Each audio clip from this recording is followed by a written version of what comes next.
Še v Velenje poglejmo. Čeprav so tam napovedali povišanje dela cene toplote za ogrevanje in sanitarno toplo vodo za vse uporabnike Šaleške doline, se to, kot kaže, ne bo zgodilo. Vladna uredba o oblikovanju cen namreč velenjskemu komunalnemu podjetju preprečuje dvig cen za gospodinjstva, to pa bi lahko javno podjetje pahnilo v likvidnostne težave. Velenjska občina ocenjuje, da gre za približno $500 000 mesečno. Kot je povedal velenjski župan Peter Dermol, bo razmere skušala pogasiti.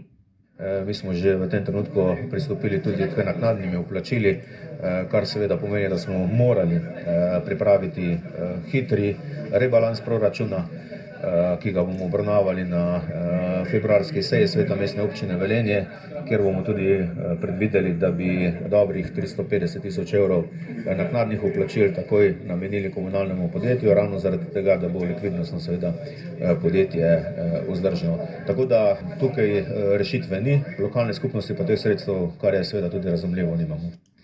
Pričakujejo pa, da bi vlada z uredbo omogočila povračilo stroškov izpadov, ki nastanejo prav zaradi te uredbe.